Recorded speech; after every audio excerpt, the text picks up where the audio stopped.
Estamos con el doctor Sergio Espinosa Proa, que participa en el proyecto PAPIT, Crítica y Crisis, Pensar en Tiempos de Oscuridad, IA 401423. Como objetivo de este proyecto se planteó la edición de un libro y algunas entrevistas con los autores. Sergio Espinosa participa con un texto denominado Castoriadis y el pensamiento crítico. Y nos vamos a enfocar a los contenidos de este artículo, a Muy bien. conversar, quizá a integrar algunas ideas, complementarlas y que sea esta entrevista un acompañamiento para los posibles lectores de este libro. Entonces, bueno, comenzamos con la primera de estas cuestiones, que es muy genérica, es quién es Castoriadis y cuál es su circunstancia histórica, filosófica. Bueno, Cornelius Castoriadis es conocido como uno de los pensadores, de los escritores, de los animadores de una agrupación de izquierda radical en Francia. No voy a entrar en detalles biográficos de Castoriadis, sino por tu pregunta de la circunstancia histórica en la que participa él. Bueno, es junto con Claude Lefort, es uno de los animadores del grupo Socialismo o Barbarie, que es totalmente antifascista, que tiene una serie de elementos de crítica, obviamente, al capitalismo y al fascismo, pero que también en su propia deriva es un grupo que luego se nuclea, hay más integrantes, en torno de una revista que se llama así, Socialismo o Barbarie, eh, y que hace una crítica interesante. De hecho es lo más característico, lo más conocido de su aportación, es una crítica al comunismo soviético.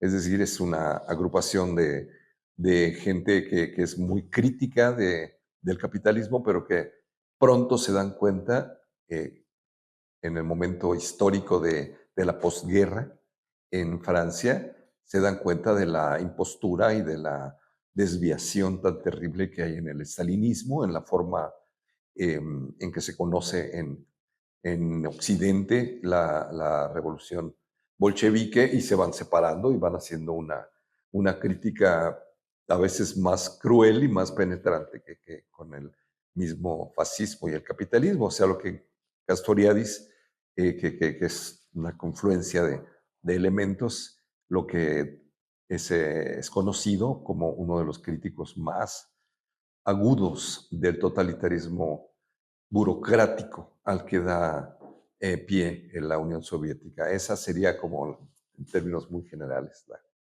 Muy bien. situación. Hay dos conceptos centrales en el pensamiento de Castoriadis y que están expuestos en tu texto. Uno es el de imaginación y el otro el de la función de la crítica. ¿Cuál sería la relación de estas dos nociones y cuál crees que sería su vigencia? Bueno, hay una relación bastante obvia, inmediata. La posición que tiene Castoriadis, y hace una aportación, es original, aunque claro que se está apoyando en una gran tradición de pensadores, sobre todo, bueno, tienen relación con Marx, pero en realidad sí es una aportación muy peculiar con este par de conceptos. Imaginación radical es la fórmula, no es nada más lo imaginario, sino imaginación radical.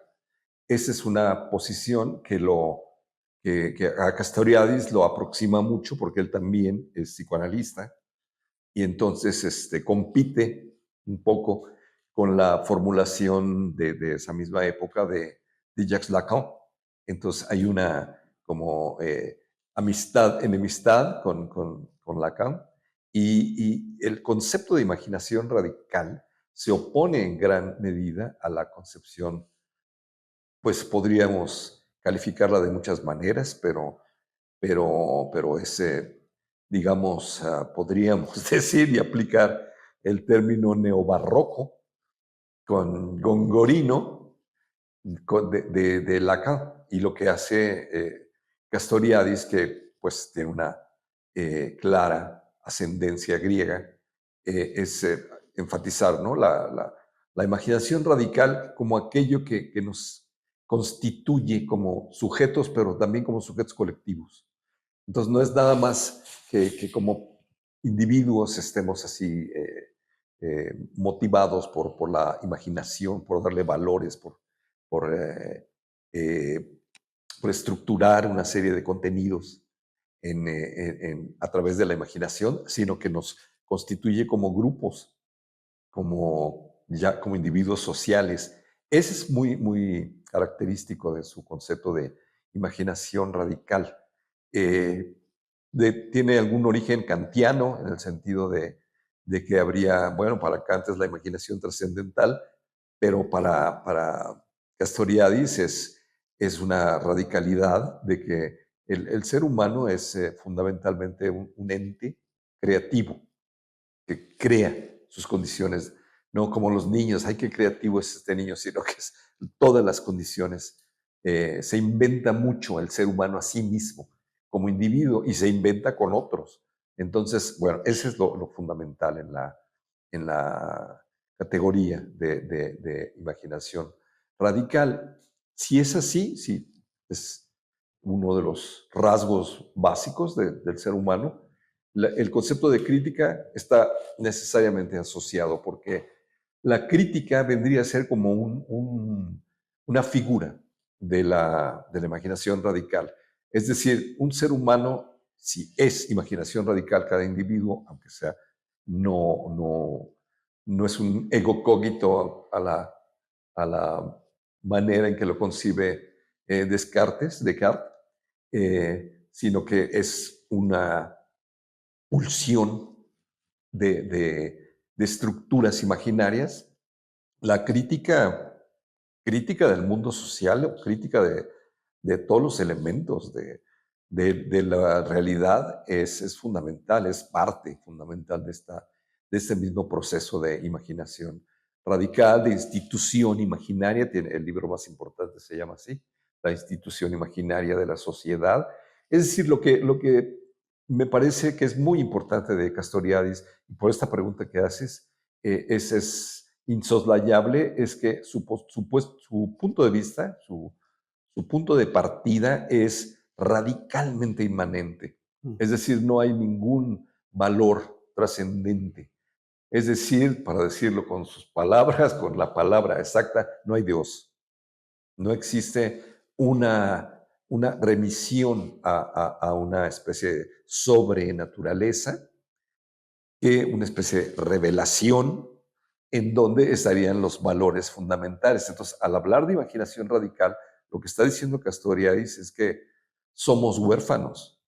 No tenemos a un Padre Dios que nos esté cuidando y que tiene en el mundo moderno, no es que no aparezca ya Dios, es que aparece de 40,000 formas que ni siquiera nos damos cuenta, y eso es lo peor, ¿no? O sea, lo más terrible es no darnos cuenta hasta qué punto seguimos siendo así como hijitos, niñitos, que le debemos todo a nuestro Padre Dios, pero no tenemos que decir nuestro Padre Dios. Decimos, decimos el Estado, decimos la ciencia, decimos muchas formas de sujetarnos y de domesticarnos. Entonces lo que dice Castoriadis, y en eso es crítico, porque está en la inmanencia, o sea, no es un valor la crítica, no es algo que yo quiero ser crítico, no, es que si no eres crítico, no eres ser humano. O sea, ¿y un ser humano qué es? ¿Un alma de Dios? No, es imaginación radical. Instituye un ser humano, un individuo, siempre articulado con grupos, con colectivos, desde el mismo lenguaje, se puede decir eso, ¿no? En ese sentido es como un tipo de facultad humana inherente a la imaginación. Se puede decir eso,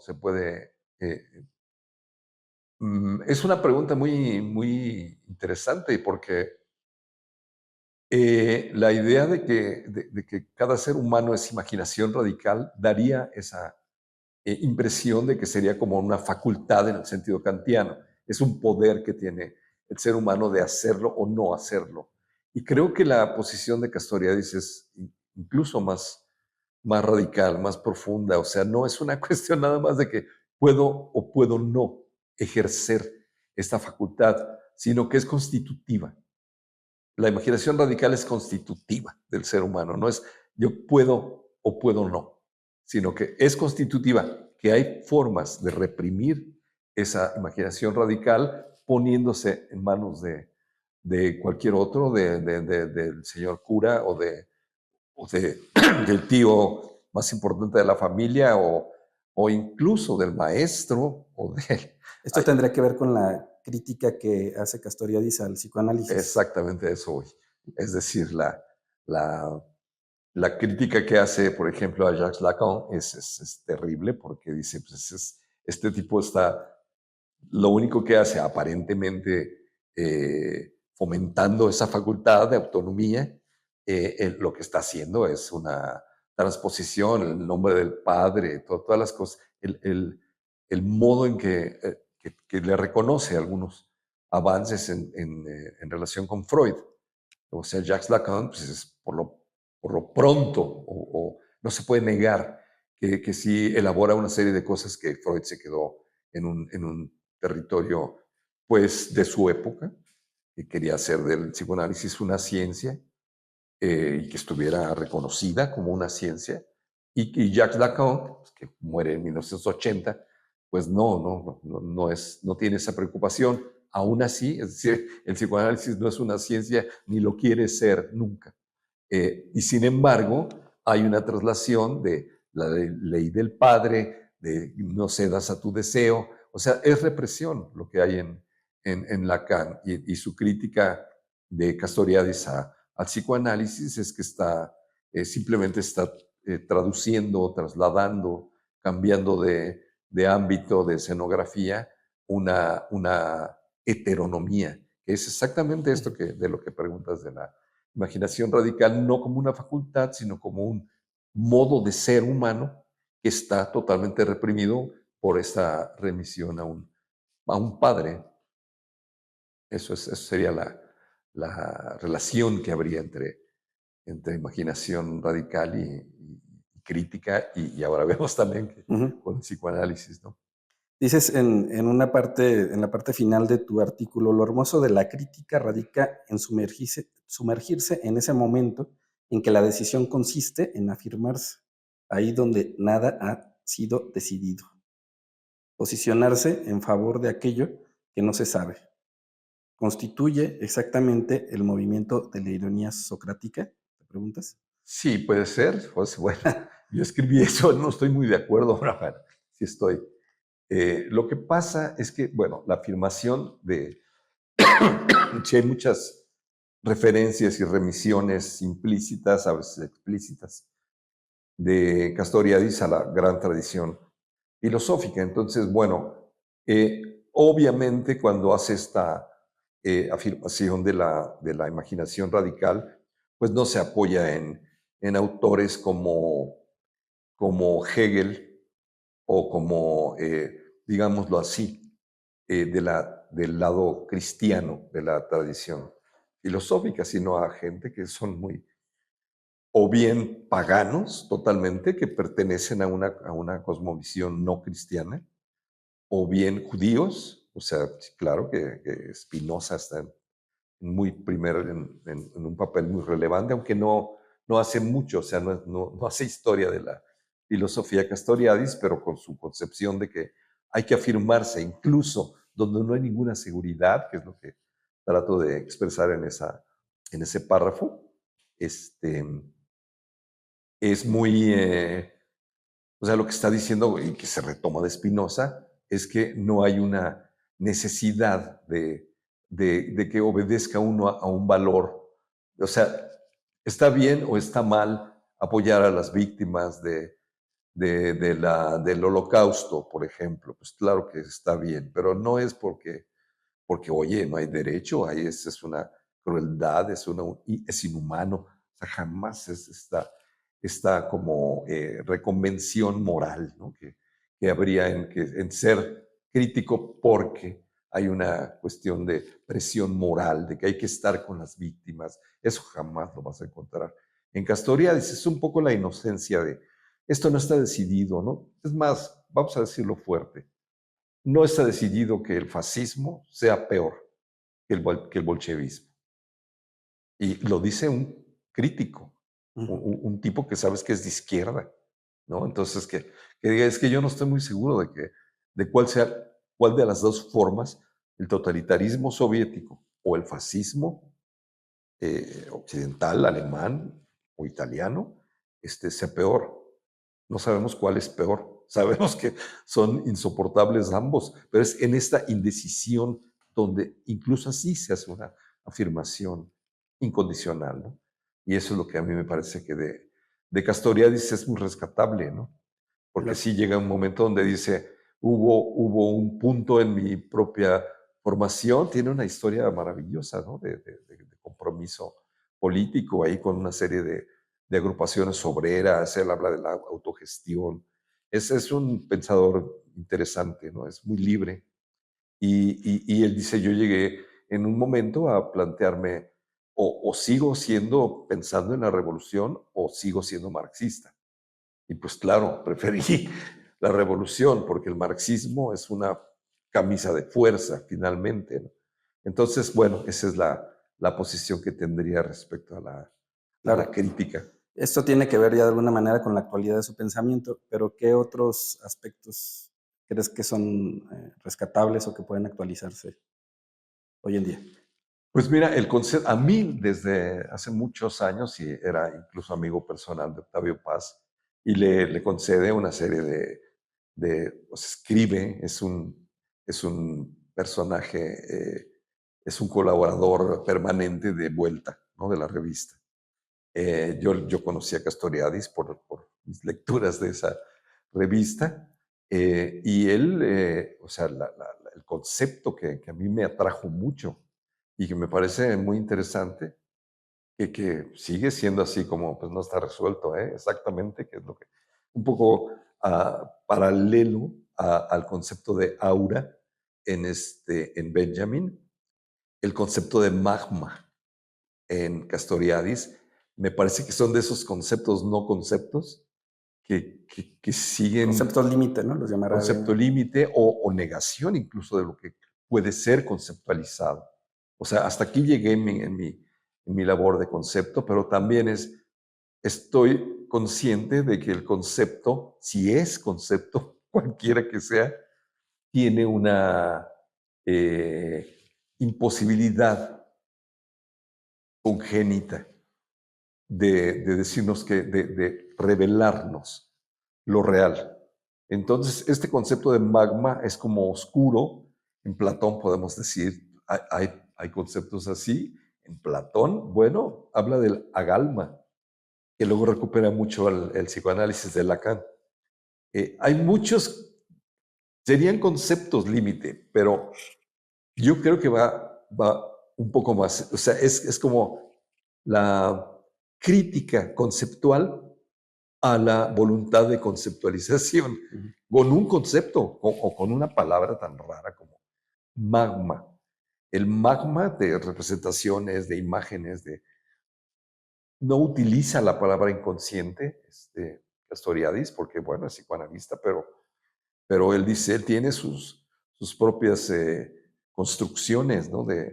O sea, la crítica al psicoanálisis de Lacan pues, no es gratuita, o sea, por supuesto que dice, en lugar de esto es esto, en lugar de esto es esto. O sea, eso es muy importante para un crítico, o sea, yo cuando recibí tu invitación a participar en este proyecto y que me dijiste algo sobre la crítica, yo dije, bueno, un crítico pero que al mismo tiempo esté proponiendo una cosa alterna. O sea, no nada más yo estoy en contra de esto y simplemente por una cuestión moral yo me opongo al capitalismo o al fascismo. No, no, a ver, yo me opongo al psicoanálisis, como dice Castoriadis, y estoy ofreciendo esta batería de elementos que no son nada más porque soy crítico la posición del crítico sí es subalterna en este caso, ¿no? Deleuze decía, ¿no? Yo nunca escribo